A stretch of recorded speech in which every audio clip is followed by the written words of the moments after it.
నమస్తే, welcome to గురు ఆయు care hospitals వారి ఆరోగ్య వేద. ముక్కు దిబ్బడ, ముక్కు కారుతోందా, దగ్గ, గొంతు నొప్ప, శ్వాసలో ఇబ్బందా, కండరాల నొప్ప, వికారంగా ఉందా, వాసన కోల్పోయినట్లుగా ఉందా, కళ్ళల్లో ఎరుపుదనమా లాంటి జలుబు, తలనొప్పి, శ్వాసకోశ ఇబ్బందులు తరచుగా వర్షాకాలంలో ఎదురయ్యే ఇబ్బందులు.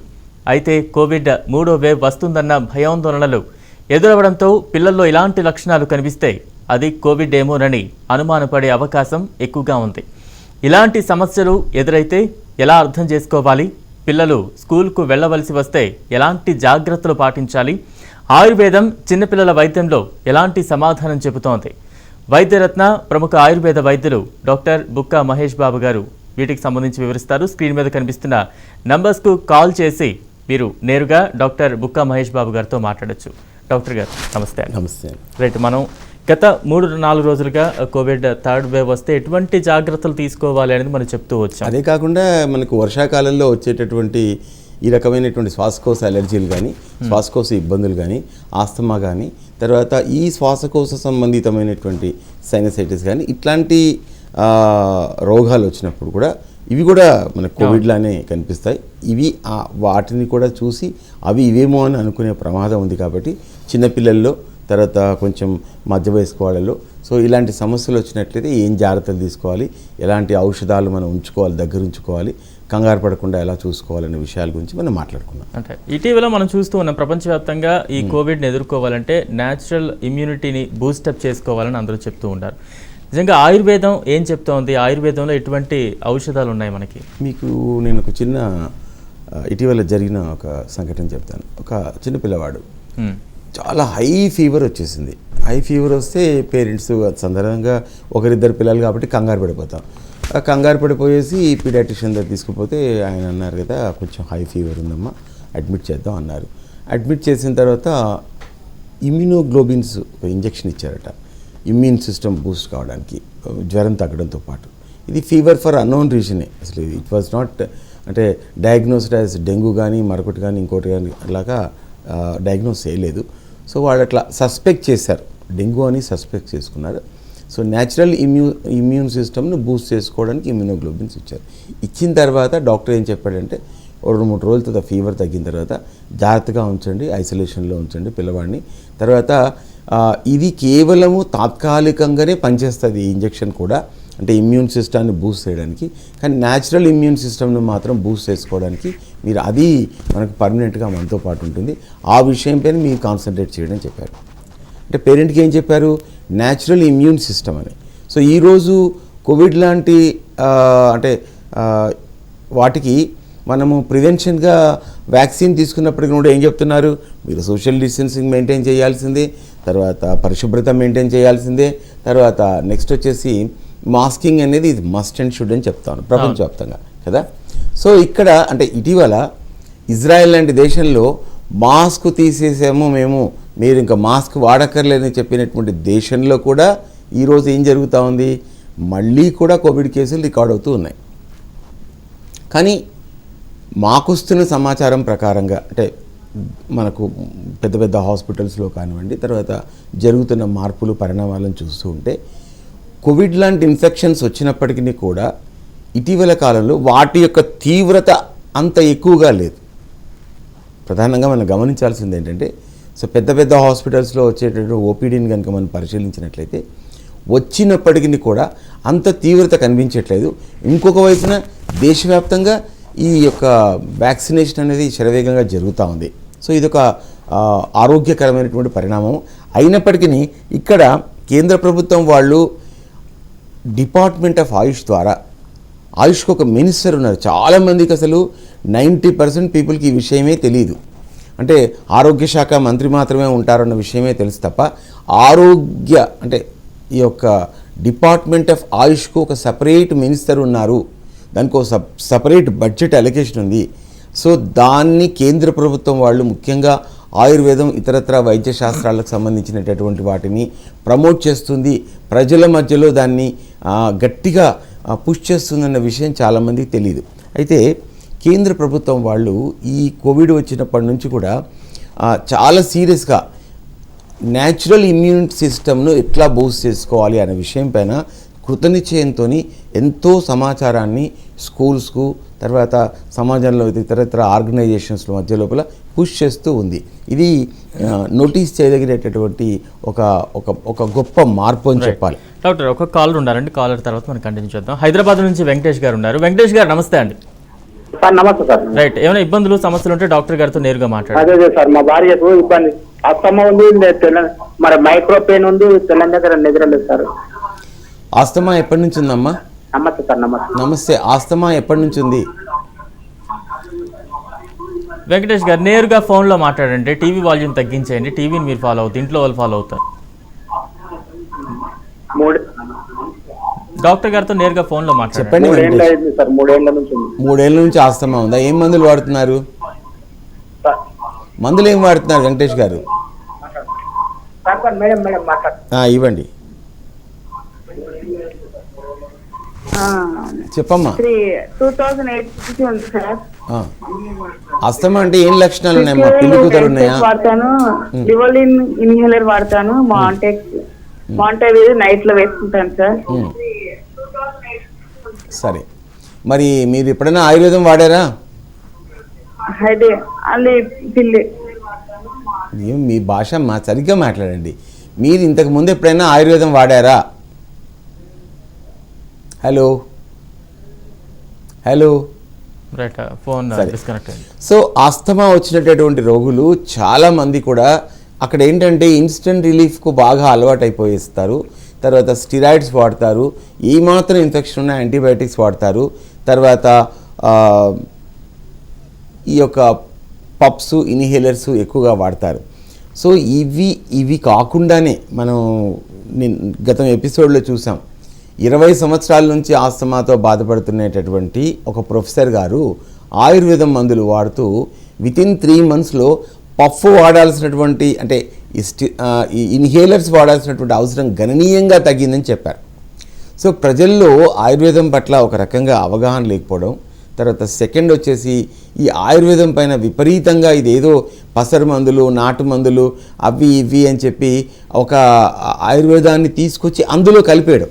అంటే ఈ నాటు మందులు పసరు మందులు చరిత్ర పుట్టినప్పటి నుంచి ఉన్నాయి, కానీ వాటిల్లోకి తీసుకొచ్చి పడేయడం వల్ల అదేదో శాస్త్రీయం కావాలి, అదేదో తేల్చాలి అనేటటువంటి విషయాలను మనం ఇంగ్లీష్ డాక్టర్లు పదే పదే మాట్లాడడం వల్ల వాళ్ళు కన్ఫ్యూజ్ అయిపోయి ఆయుర్వేదం నాటు మందులు పసరు మందులు ఒకటే అనేటటువంటి దాంట్లో పడిపోయారు. అంటే భరతనాట్యం చేసే అమ్మాయిని తీసుకొచ్చి దింసానాట్యం ప్రక్కన గుడవించడం, లేదంటే మన గణేష్ చతుర్దశికి మనం కొంచెం బాగా ఆనందంతో చేసేటటువంటి నృత్యాల మధ్యలో తీసుకొచ్చి కూర్చోబెడితే ఎట్లా కుదురుతుంది చెప్పండి?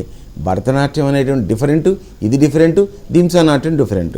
కాబట్టి దేని యొక్క ప్రత్యేకత గురించి మనకు అవసరం లేదు, కానీ ప్రత్యేకతగా కలిగినటువంటి డ్యాన్స్ని తీసుకొచ్చి అక్కడ కూర్చోబెట్టడం అనేటటువంటిది మనకు అవగాహన రాహిత్యానికి దూరం చేసేటటువంటి విషయం. ప్రజలు ఈ విషయాన్ని కనుక గుర్తించుకున్నట్లయితే ఆయుర్వేద వైద్యంలో కూడా అద్భుతమైనటువంటి మార్పులు వచ్చాయి. చక్కని ఫలితాలు ఉన్నటువంటి టైం బాండ్ పీరియడ్లో పనిచేసేటటువంటి ఔషధాలు ఉన్నాయి. వైద్యుడు యొక్క పర్యవేక్షణలో కనుక చికిత్స చేసుకున్నట్లయితే అద్భుతమైనటువంటి ఫలితాలు పొందేటటువంటి ఆస్కారం ఉంది. మీరు ఒక్కసారి మీ రిపోర్ట్స్ తీసుకొని పర్సనల్గా వచ్చి కలిసినట్లయితే లంగ్స్లో ఇన్ఫెక్షన్ ఎలా ఉంది, అసలు ఆస్తమా వచ్చినటువంటి ప్రత్యేకమైనటువంటి స్టేజెస్ ఏంటి చూసుకొని దాన్ని బట్టి చికిత్స చేస్తే ఖచ్చితంగా తగ్గుతుంది. రైట్ డాక్టర్ గారు, అంటే ఇందాక మనం చెప్పుకుంటున్నట్టుగా చిన్నపిల్లల గురించి మీరు ఒకసారి ప్రస్తావించడం జరిగింది. నిజంగా ఇప్పుడు థర్డ్ వేవ్ అనేది చిన్నపిల్లల మీద కొంచెం ఎక్కువ ప్రభావం చూపించబోతోంది అనే ఒక ఆందోళన ప్రతి తల్లిదండ్రుల్లో ఉంది. ఎందుకంటే ఈ మధ్యకాలంలో చాలామంది అదే చెప్తున్నారు. కాబట్టి పెద్దవాళ్ళలో అయితే ఆ లక్షణాలు వారు ఈజీగా గుర్తించగలుగుతారు, చిన్నపిల్లల్లో దాన్ని ఏ రకంగా గుర్తించగలగాలంటారు? అసలు ఆయుర్వేదంలో చిన్నపిల్లలకి సంబంధించి ఇమ్యూనిటీని బూస్టప్ చేయాలంటే ఎటువంటి ఆయుర్వేదం ఉంది? మనం అదే మాట్లాడుతున్నాం ఇందాక. ప్రపంచవ్యాప్తంగా అంటే కేంద్ర ప్రభుత్వం వాళ్ళు ఇమ్యూనిటీ బూస్ట్ చేయడానికి స్కూల్స్కి కూడా గైడ్లైన్స్ పంపించారండి.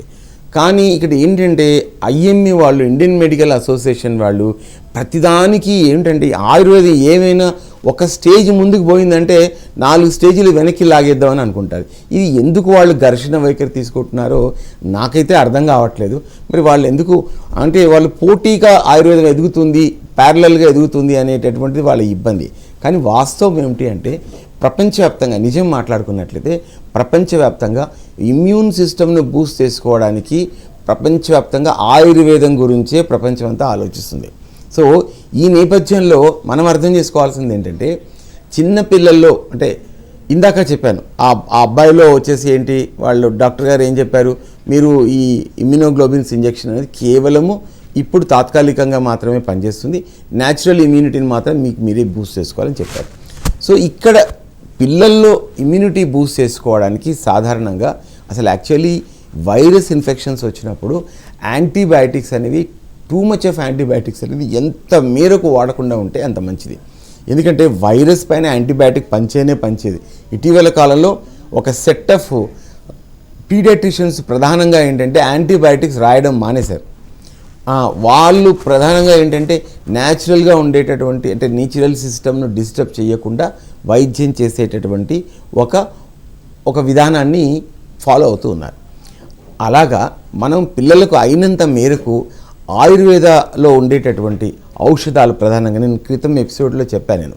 సో ఏమిటి అంటే సిరపుల్ లాంటివి, తర్వాత ఔషధాలు న్యాచురల్గా ఎంతవరకు వీలైతే అంతవరకు న్యాచురల్ ఔషధాలు వాడుతూ ఉన్నట్లయితే అసలు మనకు ఇమ్యూన్ సిస్టమ్ అనేటటువంటిది డిస్ట్రక్షన్ అయ్యేటటువంటి ఆస్కారం ఉండదు.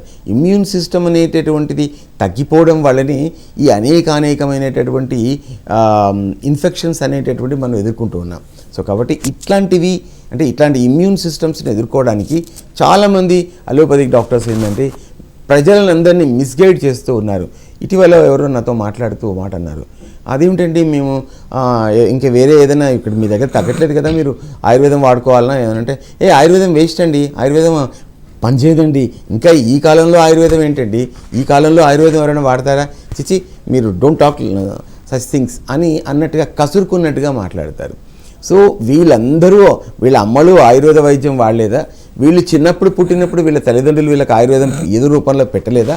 సో వాళ్ళు తినే ఆహారం, కట్టుకునే బట్టలు, జీవన శైలి, కోవిడ్ టైంలో ప్రముఖమైనటువంటి అలోపతిక్ డాక్టర్లు, పనికమైన సినీతారలు, రాజకీయ నాయకులు అందరూ గజ వణికిపోతూ ఆయుర్వేద వైద్యాన్ని తీసుకున్నారు. ఇది లోపలి సత్యం. బయటి సత్యం మాత్రం ఇలా ఉంటుంది. సో కాబట్టి బయటి సత్యం కన్నా లోపలి సత్యాలేంటో ప్రజలందరూ గుర్తించినట్లయితే అద్భుతంగా ఉంటుంది. రైట్ డాక్టర్, మరో కాల్ ఉన్నారండి హైదరాబాద్ నుంచి వేణుగోపాల్ రెడ్డి గారు. వేణుగోపాల్ రెడ్డి గారు నమస్తే అండి. నమస్కారం అండి. రైట్, డాక్టర్ గారితో మాట్లాడండి. రెడ్డి గారు చెప్పండి. వేణుగోపాల్ రెడ్డి గారు నమస్కారం సార్. నమస్తే, చెప్పండి రెడ్డి గారు. హలో చెప్పండి రెడ్డి గారు. సార్ మా పాపకి 25 సంవత్సరాలు అండి, 25 years అండి. చెప్పండి, వింటున్నాను, ఫాలో అవుతున్నాను, మీరు గబగబా చెప్పండి. రైట్. మా పాపకి 25 years అండి. ఆమె బయటికి పోయినప్పుడు తుమ్ము, అది వర్షం పడ్డప్పుడు కానీ, లేదు అంటే ఇంట్లో ఏదన్నా దుమ్ములు వేసినప్పుడు కానీ, అది అసలు బాగా తుమ్ములు బాగా వస్తుంటాయండి. అసలు ఆమెకి ఎప్పుడు 100 తుమ్ములు రోజుకి 100-200 తుమ్ములు దాకా వస్తుంటాయి. ఓకే. అది ఆమెకు అసలు ఏందనేది అర్థం కావట్లేదు సార్. ఇంగ్లీష్ మందులు వాడుతున్నా తగ్గట్లేదండి అది. సో ఇట్లాంటి అలర్జీలు ఉన్నటువంటి వాళ్ళకు ప్రధానంగా ఏంటంటే సైనసైటిస్ నుంచి కథ స్టార్ట్ అవుతుందండి. సైనస్ ప్రాబ్లం వల్ల అది క్రానిక్ అయిపోవడం వల్ల ముక్కు లోపలి చర్మం పైన అంటే ఆ సున్నితమైనటువంటి చర్మం పైన చిన్న పొక్కులు ఉంటాయి. ఆ పొక్కుల్లో ఇన్ఫెక్షన్ అనేటటువంటి వచ్చి ఉంటుంది, అంటే బ్యాక్టీరియల్ ఇన్ఫెక్షన్ వచ్చి ఉంటుంది. బయట నుంచి ఏదైనా కొత్త ఇన్ఫెక్షన్ వచ్చినప్పుడు అది ఇంకా ఇరిటేట్ అవుతూ ఉంటుంది, అంటే శరీరంలో యాంటీబాడీ రియాక్షన్ మళ్ళీ స్టార్ట్ అయిపోతుంది. సో ఏదో శత్రువులు వచ్చారు అన్నప్పుడు పోలీస్ వాళ్ళు 100 మంది వచ్చేసేసి చుట్టుముగినట్టుగా ముక్కులంతా కూడా దిబ్బడ వేస్తాయి. ఏమాత్రం డస్ట్ పార్టికల్ వచ్చినప్పటికీ, ఏమాత్రం వాసనలు వచ్చినప్పటికీ అలా జరుగుతూ ఉంటుంది. దీనికి ఆయుర్వేదంలో అద్భుతమైన చికిత్స ఉంది, చక్కగా తగ్గుతుంది. ఒక టైం బాండ్ పీరియడ్లో ఔషధాలు తీసుకున్నట్లయితే మంచిగా తగ్గుతుందండి. మీరు అప్పటిదాకా ఏం చేస్తారంటే సీతోఫలాది చూర్ణం, చాలా తీయగా ఉంటుంది, కంగారు పడాల్సినటువంటి అవసరం లేదండి. సీతోఫలాది చూర్ణం 1 చెంచా పొద్దున్న, 1 చెంచా రాత్రి రెగ్యులర్గా వాడుతూ ఒక్కసారి మీ రిపోర్ట్స్ తీసుకొని వచ్చినట్లయితే మంచి వైద్యం చేద్దాం, వచ్చి పర్సనల్ కలవండి. రైట్ డాక్టర్ గారు, అంటే మనం శ్వాసకోశ సమస్యల్లో ఎక్కువగా ఇబ్బంది పెట్టేది డస్ట్ అలర్జీ. దీంతో చాలామంది జీవితాంతం ఆ సమస్యని బేర్ చేస్తూ ఉంటారు. ఓకే. టెస్ట్లని అవని డాక్టర్ల చుట్టూ హాస్పిటల్ చుట్టూ తిరుగుతున్న దాఖలాలు కూడా మనం అనేక చూస్తూ ఉంటాం. నిజంగా దీనికి పరిష్కారం ఉందా అంటే ఏం చెప్తారు? అలాగే ఏదైనా చక్కటి కేస్ స్టడీ ఏదైనా మీ దాకా వచ్చింది ఏమైనా చెప్పండి. చెప్తా. ఇక్కడ చాలా వరకు ఏంటంటే ఆయుర్వేదం పైన మేము దాదాపు గడిచిన 30 సంవత్సరాల నుంచి సీరియస్గా ప్రజల మధ్యలోకి పుష్ చేద్దామని చూస్తున్నాం. కేంద్ర ప్రభుత్వం వాళ్ళు కూడా ఆయుర్వేద వైద్యాన్ని పుష్ చేద్దామని చూస్తున్నారు. మనకు వివిధ రాజకీయ కారణాల వల్ల, వివిధ ఏమంటారంటే రాజకీయ ఉద్యమాల వల్ల అనుకోండి, మనకు ఈ విషయాలంతా ప్రజలంతా కూడా ఆ విషయంపైనే కేంద్రీకృతమై ఉన్నారు తప్ప, సో కేంద్ర ప్రభుత్వం వాళ్ళు చేసేటటువంటి విషయాలపైన మనకు ఇటీవల కాలంలో అవగాహన వస్తూ ఉంది. అంటే పథకాలలో వాళ్ళ వాటా ఎంత ఉంది, రాష్ట్ర ప్రభుత్వాల వాటా ఎంత ఉంది, ఇక్కడ చెప్పే విషయాలు ఎలా ఉన్నాయి, వాళ్ళు చెప్పే విషయాలు ఉన్నాయి, నిజాలు చూసుకున్నట్టయితే మనకి ప్రజలకు ఇప్పుడిప్పుడు అర్థమవుతూ ఉన్నాయి. కేంద్ర ప్రభుత్వాలు వాస్తవానికి ఆయుర్వేదాన్ని ప్రజలకు పరిచయం చేయడానికి రాష్ట్ర ప్రభుత్వాలు ఎందుకో కానీ ఆ విషయం పైన శీతకాన్ని వేశారు. మరి అది ఎప్పుడు గుర్తిస్తారో అదైతే నాకు తెలియదు. మరి సో మనకిప్పుడు ప్రధానంగా మన యొక్క సీఎం గారే హెల్త్ మినిస్టర్గా ఉన్నారు. అయినప్పటికీ కూడా ఒక్కసారి కూడా ఆయుర్వేదం గురించి మాట్లాడారు. అసలు ఆయుర్వేద వైద్యం అనేది ఒకటి ఉందనే విషయం కూడా గుర్తించారు. అది ఎందుకో కానీ మరి వారు చాలా విజ్ఞులు, బాగా చదువుకున్నవారు, చాలా విషయాలపైన పట్టున్నవాళ్ళు, విషయాలపైన అవగాహన ఉన్నవాళ్ళు, తెలంగాణ చరిత్ర తెలిసిన వాళ్ళు, తెలంగాణ చరిత్రలో ఉండేటటువంటి ఎలాంటి విద్య ఒకప్పుడు ఉండేదన్న విషయం కూడా వారు స్పష్టంగా తెలుసు. కానీ ఏ కారణాల వల్లనో కానీ ఈ విషయంపైన దృష్టి సారించట్లేదు. ఎంత మాట్లాడినప్పటికీ కూడా ఒకవేళ రేపొద్దున ఏదైనా ప్రత్యేక పరిస్థితులు వచ్చినట్లయితే, ఒక కెలమిటీ వచ్చినట్లయితే మనం గౌరవపడమే తప్ప ఉన్న వైద్య శాస్త్రాల్లో ఉండేటటువంటి మంచిని ఎట్లా తీసుకోవాలి అనే విషయం పైన అవగాహన లేకపోవడం దురదృష్టకరం, శోచనీయం. కేంద్ర ప్రభుత్వం వాళ్ళు ఎన్నో విషయాలపైన అవగాహన కుదిర్చే ప్రయత్నం చేస్తున్నారు. ఇటీవల కాలంలో అయితే మాత్రం ఆయుర్వేద వైద్యాన్ని ప్రపంచవ్యాప్తంగా ముందుకు తీసుకుపోదామని చూస్తున్నారు. అంటే ఇదేదో అలోపతి వాళ్ళు పోటీకి వస్తుంది అనే విషయం భావించాల్సిన ఆస్కారం లేదు. ఎందుకంటే ఇది అవసరం. ఇప్పుడు ఇది చాలా అవసరం, చారిత్రక అవసరం. ఎందుకంటే ప్రపంచవ్యాప్తంగా చూడండి, మీరు ఇజ్రాయిల్లో ఒకప్పుడు వ్యాక్సినేషన్ చేసిన తర్వాత వాళ్ళు ఫైజర్ కంపెనీ వ్యాక్సినేషన్ చేయించుకున్నారు. అంటే ముందే ఆర్డరు తయారు చేయించుకుని, స్పెషల్గా తయారు చేయించుకుని ఫస్ట్ లాట్లోనే వాళ్ళంతా దేశమంతా కూడా వ్యాక్సినేషన్ చేయించుకున్నారు. వ్యాక్సినేషన్ చేయించుకున్న తర్వాత ఆ దేశ ప్రధానమంత్రి ఏం చెప్పారు, మీరు మాస్కులు తీసేసి నడవండి అన్నారు. మాస్కులు తీసేసి జబ్బలు తెచ్చుకుంటూ తిరగడం మొదలెట్టిన తర్వాత ఇప్పుడు ఏంటి, మళ్ళీ కోవిడ్ కేసులు పెరుగుతూ ఉన్నాయి. దీన్ని బట్టి మనకు అర్థమవుతున్నది ఏంటి, నేచురల్ ఇమ్యూన్ సిస్టము ప్రపంచవ్యాప్తంగా మానవ సమాజంలోనే తగ్గిపోయింది. దానికి చాలా చారిత్రక కారణాలు ఉన్నాయి. అది నేను చెప్పాల్సినది నా బాధ్యత కాదు అక్కడ. అంటే పర్యావరణ లోపం కానివ్వండి, పర్యావరణంలో విపరీతమైనటువంటి కెమికల్స్ రావడం కానివ్వండి, పంచభూతాలంతా కూడా కలుషితం అవ్వడం కానివ్వండి, ఎన్నెన్నో కారణాలు ఉన్నాయి. అది ఇప్పుడు మనం డిస్కస్ చేసే అంశం కాదు. ఇక్కడ ప్రధానంగా ఏంటి అంటే కేంద్ర ప్రభుత్వం వాళ్ళు ఎంతైతే బాధ్యత తీసుకొని ఈ యొక్క ఆయుష్ సంబంధించినటువంటి ఆ వైద్య శాస్త్రాన్ని ప్రజలకు పరిచయం చేద్దాం అనుకుంటుందో, రాష్ట్ర ప్రభుత్వాలు కూడా ఆ విషయం ముఖ్యంగా అది ప్రివెంటివ్గా ఎక్కువగా మనకు లాభం చేసేటటువంటి ఉంది కాబట్టి దాన్ని ప్రజలకు పుష్ చేయాల్సినటువంటి ఆస్కారం ఉంది. ఎందుకంటే అలోపతి వైద్యశాస్త్రం చెప్తా ఉంది, ఇగో ఇక్కడ ఇంత చేసుకున్నప్పటికీ కూడా జాగ్రత్తగా ఉండాలంటున్నారు. మరి జాగ్రత్త అంటే అదే ఆ జాగ్రత్తనే మొట్టమొదటి ప్రయారిటీలోకి తీసుకొస్తే బాగుంటుంది కదా. ప్రజలు ఎంత జాగ్రత్తగా ఉంటారు, వాళ్ళ యొక్క జీవనానికి సంబంధించిన వాటిపైన దృష్టి పెడతారా, తర్వాత వైద్యం పైన దృష్టి పెడతారా? పొద్దస్తమానం జాగ్రత్త అనుకుంటే ఎక్కడి వరకు వాళ్ళ అన్నవసరాల గురించి శ్రమ పడకుండా ఇంట్లో కూర్చుంటే చెప్పండి. సో అంచేత ఇది చాలా చక్కని వైద్య శాస్త్రం, ప్రజలు దీన్ని గుర్తించాల్సినటువంటి ఆస్కారం ఉంది. ఒకసారి ఏం జరిగిందంటే, ఒక అతనికి ఆస్తమా వచ్చింది, డస్ట్ ఎలర్జీ వచ్చింది. ఇంకా డస్ట్ ఎలర్జీ వచ్చిన తర్వాత క్రమంగా మందులు వాడుతున్నారు, ఆస్తమా కింద కన్వర్ట్ అయిపోయింది. ఏ మాత్రం కూడా బయటికి వెళ్తే బైక్ తీసుకొని బయటికి వెళ్తూ ఉన్నట్టు, ఇది విశాఖపట్నంలో జరిగింది. బైక్ తీసుకొని బయటికి వెళ్తూ ఉంటే ఎప్పుడైతే ఈ యొక్క పొగ కాలుష్యం వస్తుంది కదా, వాహనాలకు సంబంధించిన పొగ కాలుష్యం, కొంచెం ఆ పొగ పీల్చుకున్న వెంటనే అతను ముక్కులో దిబ్బడేసేసి తల పట్టేసినట్టుగా ఉండేసి గాలి పీల్చుకోవడం అనేటటువంటిది తగ్గిపోయేసి, అంటే పీల్చుకోవడం కష్టంగా ఉండే పరిస్థితి వచ్చేది. వచ్చిన తర్వాత వెంటనే అతను కళ్ళు తిరిగేసి బైక్ పడిపోయేది, అతను పడిపోయేవాడు. ఇట్లా కొన్నిసార్లు జరిగింది. ఎంతమంది డాక్టర్ దగ్గరికి వెళ్ళినా కూడా ఏం లేదు, మీకు అలర్జీ ఉంది, డస్ట్ ఎలర్జీ ఉంది, ఆస్తమా ఉంది, మంచి మందులు వాడాలి, బైక్ నడపడం మానేయండి అన్నారు. రోజు అతను చేసుకునే పని డ్రైవింగ్ పని. సో కారు నడుపుతున్నప్పుడు కూడా ఒకవేళ ఏదైనా ఇట్లాంటిది పొగ లాంటిది పీల్చుకున్నట్లయితే ఒకవేళ కళ్ళు తిరిగేసి ఏ చెట్టుకో గుద్ది చచ్చిపోతే, సో చూడండి, ఇట్లాంటి ప్రత్యేక పరిస్థితుల్లో అతను నా దగ్గరికి వచ్చాడు. 6 months ఆయుర్వేద ఔషధాలు మన దగ్గర తీసుకున్నాడు, మందులు వాడాడు. He became absolutely normal. ఒక 6 years అయిన తర్వాత కూడా మళ్ళీ అలాంటి లక్షణాలు రాలేదు. దీన్ని బట్టి ప్రేక్షకులారా మీకు ఏమర్థమవుతుంది? ఆయుర్వేద ఔషధాలు అనేటటువంటివి చక్కగా పనిచేస్తాయి, టైం బాండ్ పీరియడ్లో పనిచేస్తాయి, ఉపశమనాన్ని కూడా ఇస్తాయి. వచ్చిన చిక్కంతా ఏంటి అంటే మనకు దానిపైన అవగాహన లేకపోవడం. సో ఇలానే ఇదే సమస్యలు కనుక చిన్నపిల్లల్లో వచ్చినట్లయితే వాళ్ళ యొక్క రోగ నిరోధక శక్తి పెంచుకోవడానికి ఆయుర్వేదంలో అద్భుతమైనటువంటి ఔషధాలు ఉన్నాయి. రైట్, మరో కాలర్ ఉన్నారండి గోదావరి నుంచి అశోక్ గారు. అశోక్ గారు నమస్తే అండి.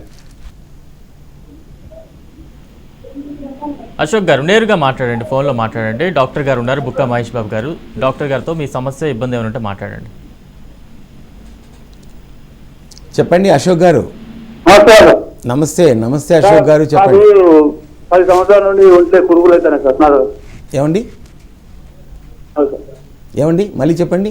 సరే సార్. హలో సార్ చెప్పండి. సార్ నాకు ఒక 10 సంవత్సరాలు అవుతాను సార్. ఈ నడవకుండా కురుపులు వస్తాయి. ఎక్కడ నడవస్తలేదు సార్. నడవస్తలేదు? ఎక్కడ కురుపులు అవుతున్నాయి? వస్తాయి సార్. కురుపులు ఎక్కడ అన్నయ్య? కురుపులు వస్తాయి నాకు మొత్తం తల నుంచి సార్. ఏమండి కురుపులు వస్తాయి, వస్తానని పోతాయి.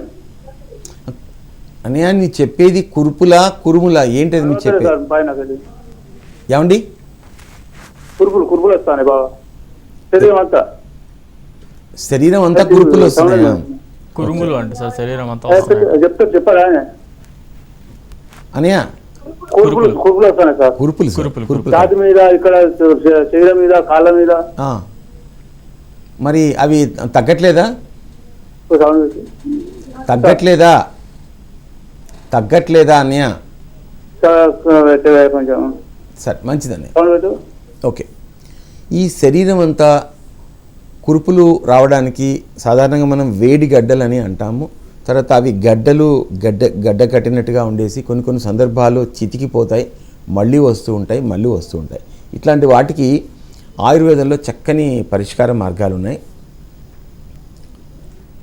గంధక రసాయనం చాలా సేఫ్ మెడిసిన్. ఇది గంధక రసాయనం, ఇది ఒక సల్ఫర్ డ్రగ్. ఇది గంధక రసాయనం. కానీ ఆయుర్వేద డ్రగ్స్ వచ్చేసి ఏంటంటే ప్యూరిఫై చేస్తారు.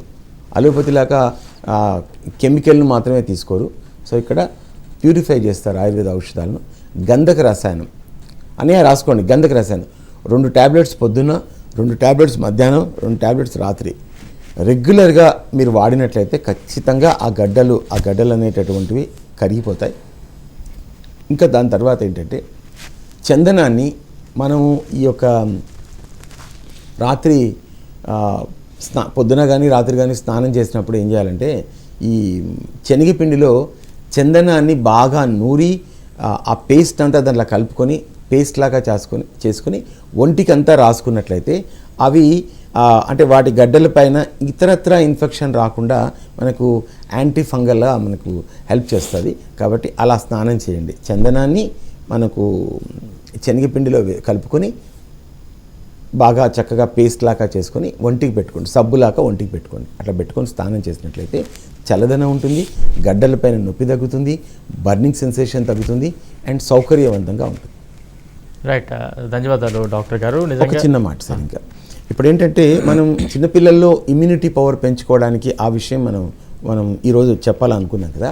సో వీటిపైన చాలా ప్రముఖ హాస్పిటల్స్లలో, పేర్లు ఎందుకు కానివ్వండి, ప్రముఖ హాస్పిటల్స్లలో అలోపతి వైద్యులే డిపార్ట్మెంట్ ఆఫ్ ఆయుర్వేద అనేది ఒకటి ఉంటుంది కొన్ని హాస్పిటల్స్లో బాంబేలో. వాళ్ళు ప్రధానంగా రీసెర్చ్ చేసి ఇలాంటి ఇమ్యూన్ సిస్టమ్ పైన అద్భుతంగా ఇమ్యూన్ సిస్టమ్ని బూస్ట్ చేసేటటువంటి ఔషధాలు ఆయుర్వేదంలో ఉన్నాయని చెప్పారు. తర్వాత ధనుకర్ అని అలోపతిక్ డాక్టర్ ఆవిడ చాలా రీసెర్చ్ చేశారు. ఆవిడ పుస్తకాలన్నీ కూడా జర్మన్ భాషలోకి ట్రాన్స్లేట్ అయిపోయినాయి. ఇట్లాంటి విషయాలు అవసరార్థం కానీ ఇంత పెద్ద కోవిడ్ టైంలో అలోపతి వైద్యులు ఎవ్వరు కూడా చెప్పలేదు. చెప్పాలి కదా, వాళ్ళకు నైతిక బాధ్యత ఉంది. కొన్ని వేల సంవత్సరాల నుంచి ఉన్నటువంటి ఆయుర్వేద వైద్యాన్ని ఇప్పుడు ప్రమోట్ చేయాల్సినటువంటి అవసరం ఉంది. ఎందుకంటే వాళ్ళు సగటు భారతీయులు కాబట్టి. సో మెజారిటీ ఉన్నాం కదా, మేము ఏం చెప్తే అది నడుస్తుంది, మేము ఎట్లా చెప్తే అది నడుస్తుంది, ప్రజలు వింటారు కదా. అంటే ఇప్పుడు ప్రజల్లో ఖచ్చితంగా తిరుగుబాటు వచ్చింది. ఇంకా వస్తుంది అలోపతి డాక్టర్లను నిలదీసేటటువంటి ఆస్కారం ఉంది. 1990 దాకా ఉండేటటువంటి అలోపతి వైద్యులు ఆయుర్వేద వైద్యాన్ని గౌరవప్రదంగా చూశారు, ప్రజలకు అవసరమైనప్పుడు రాశారు, సపోర్ట్ చేశారు, గౌరవించారు. రూల్స్ రెగ్యులేషన్స్ ఎలా ఉన్నప్పటికీ కూడా సగటు భారతీయులందరూ కూడా ఆయుర్వేద వైద్యాన్ని గౌరవించాలి. ఎందుకంటే ఈరోజు ప్రపంచం అంతా కూడా ఆయుర్వేద వైద్యం వైపు చూస్తుంది. భారతీయ వైద్యము, భారతీయ నాగరికత, భారతీయ సభ్యత గురించి ఆలోచిస్తుంది.